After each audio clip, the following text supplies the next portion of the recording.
What is up, everybody? It's Rollin' Dirty coming back at you with another video. This time I'm taking a roll in the park.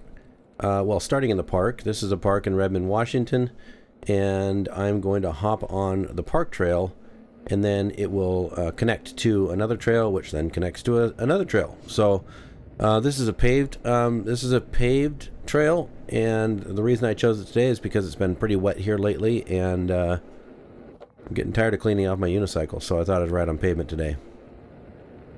Anyway, it's a nice day. As you can see, we have some clouds and quite a bit of blue sky, which is uncommon for this time of the year, so I thought I'd take advantage of it. Now, one of the things I want to point out in this video is the necessity to be aware while riding a unicycle.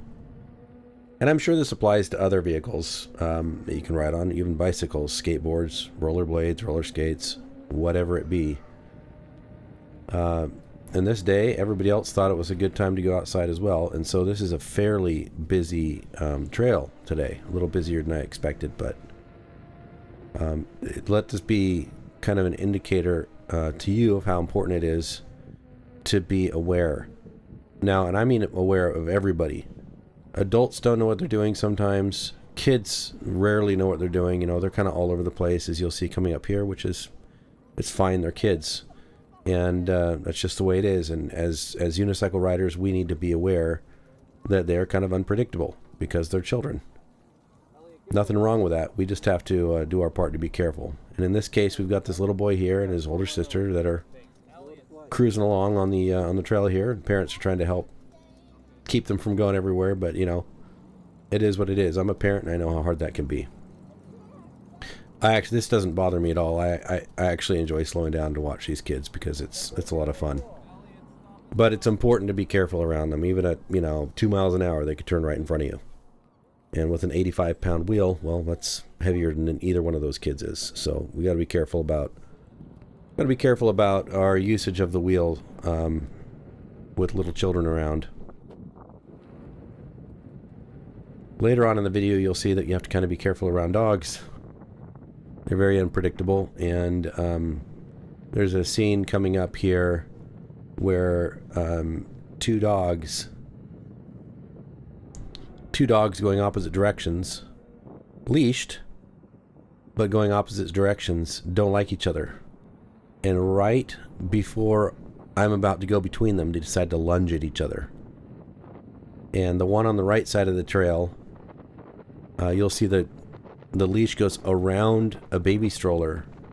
So when that dog lunges, the leash pulls on the baby stroller and tips it. And had there been a baby inside, it might have tipped it over from the, becoming top heavy as it tipped over. But fortunately, the toddler that the stroller was for was walking behind the stroller with his father. So that could have been really scary. I mean, imagine being on a unicycle going between these two dogs who then lunge at each other. You almost hit them, and in the process of them lunging at you, one of them knocks over a stroller, and heaven forbid there's a baby in it. And that baby's being knocked over right into your path. I mean, these are the kinds of things that are unlikely to happen, but you'll see they happen. And it's something to be aware of. Based on my experience today on this trail, I probably won't come back here on really nice days unless it's during the summer when it will be the trail will be a little less populated just because it's sunny most of the summer in this area. So folks won't be feeling like they got to take advantage of the sunlight while it's out and hop on the trail. They'll just be used to there being sunlight.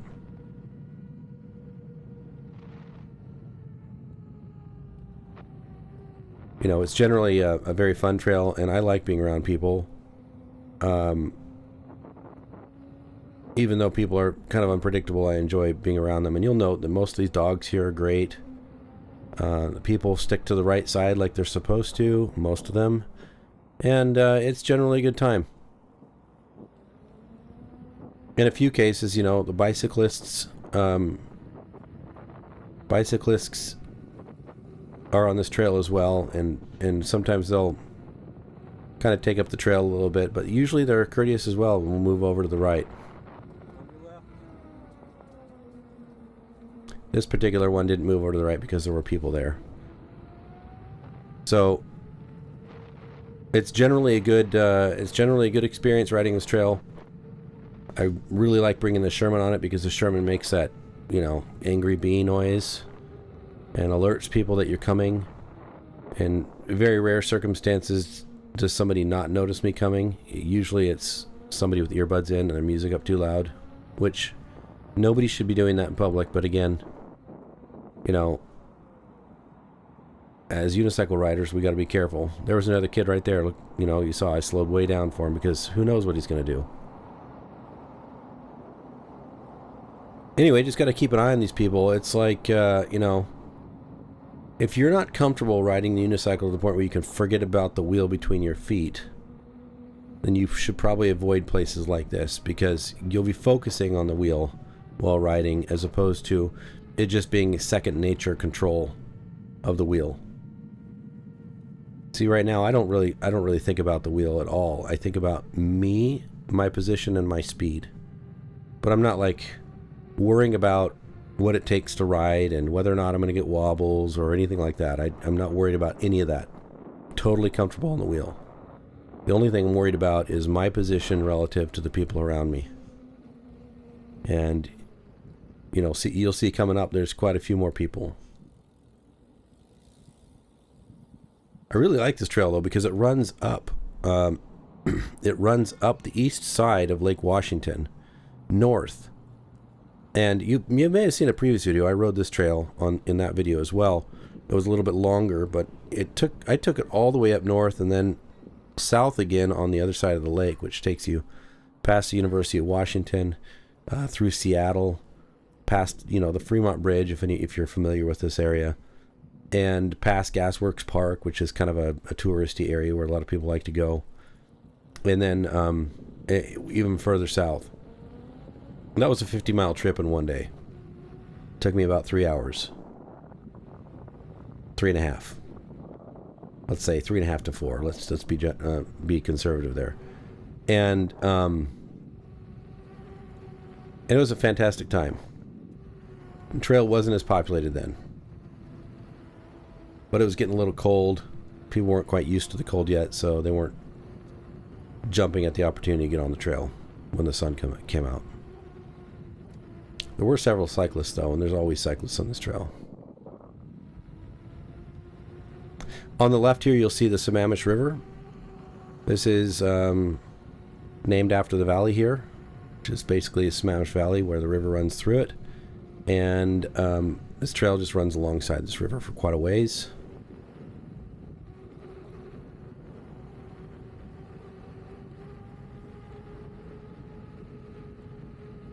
Something I wanted to talk about as well is, you know, a lot of times, and I enjoy this too, don't get me wrong, I'm not criticizing anybody here, but a lot of times you'll see videos of folks riding these unicycles and they're carving all over the place. And carving can be fun. You know, you can see me, I'm doing a little bit right here because there's nobody around. But because there's a lot of blind corners here and there are people within, you know, within range, I try not to do any big carving when there's lots of folks around. I also try not to do any of that in traffic because I think it makes people around me worry. You know, this particular Sherman is extraordinarily stable, and I don't have any trouble riding it without carving. It doesn't wobble, nothing. I can go in a straight line as fast as it will go, and it won't wobble. I can slow down, and it won't wobble. So this is a very easy unicycle to ride, and it would be easy to carve, but I'm avoiding doing that here because I don't want to seem unpredictable to the people that are trying to stick to their lane. Like, if they see me going in and out of the opposite lane because I'm carving and they're trying to stick to the right, they're going to wonder if they need to jump, you know, off the trail or further to the left. And that's usually when somebody steps right in front of you, is when they're trying to make a calculation like that.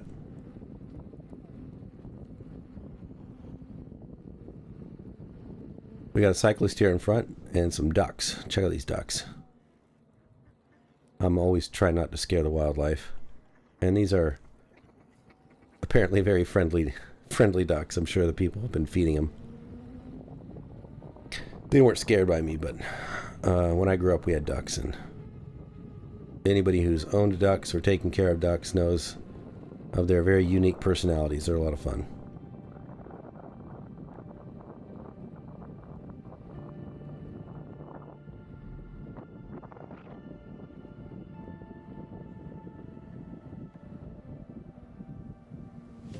So this cyclist up here is moving along pretty good.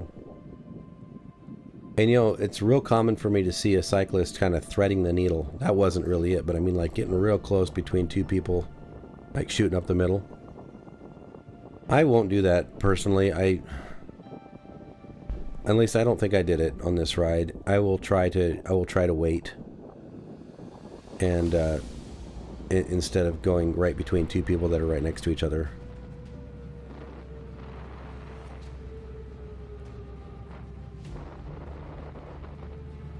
And when the path opens up, I'll increase speed.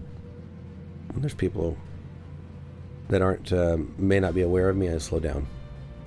If they can see me coming, then I don't worry too much.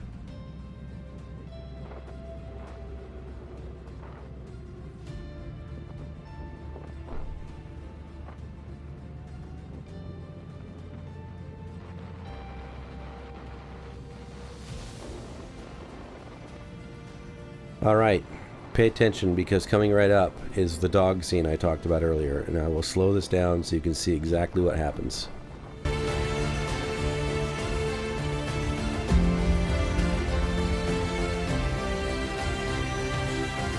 Now that, ladies and gentlemen, will make your butt pucker. I was totally surprised by what happened there, and it was a very close call to being something really ugly. Nobody there predicted those dogs would do that. But if you're a dog owner, which I am as well, so I speak for myself as well here. If you're a dog owner and you're walking your dog in public, and you know your dog has a proclivity for barking at other dogs, I'm not going to say being aggressive, but barking at other dogs or running at them, even on the leash, you might want to reconsider going out for a walk on a trail that's about 6 feet wide. The average leash is about 6 feet long. So your dog can go from one side to the next unless you've tightened up the leash. And if you're walking your dog on a trail where there's cyclists, and that leash stretches taut across the road because the dog gets in the way, and that cyclist or unicyclist goes down, I can tell you who's going to be at fault. It won't be the cyclist. It'll be the dog owner. So, in this particular case, that young lady that was walking the dog with the stroller didn't foresee what could happen if her dog lunged across while that strap was wrapped around the edge of her stroller.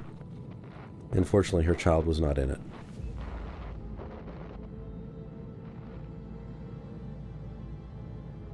I really like dogs, so please don't misunderstand me. I like dogs. I like seeing people walk dogs. I like being around dogs that are being walked. And I have dogs of my own. I also have children of my own. So these are, I'm constantly thinking about potential scenarios because my environment is in constant flux. That being said, I'm not sure I would take that whole environment and I would put it on a 6-foot path in a public space, knowing that there's a number of unpredictable variables that could come upon me. Now, that poor young woman whose dog nearly dumped her stroller over probably didn't foresee that happening. But it doesn't mean it wasn't foreseeable. It was totally foreseeable. She was probably not the right person to be holding the leash. And if she was, she certainly shouldn't have been holding it on the right side of the stroller, knowing that there could be something the dog was interested in coming from the left. How many people think about that? I don't know. That's the way I think. I'm very analytical that way.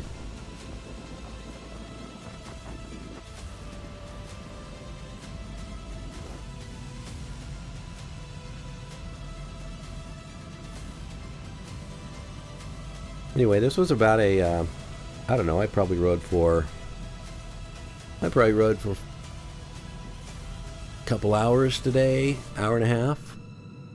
And it was a blast. Temperature was right, sun was out. Great time.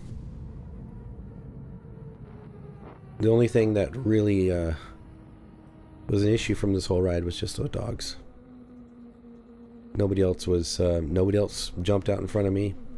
All the kids I was around, I slowed down around, and there were no incidents. And it was just a fantastic day out on the trail.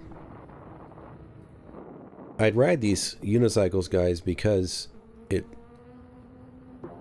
really helps me unpack the stress from my normal job, my work week, and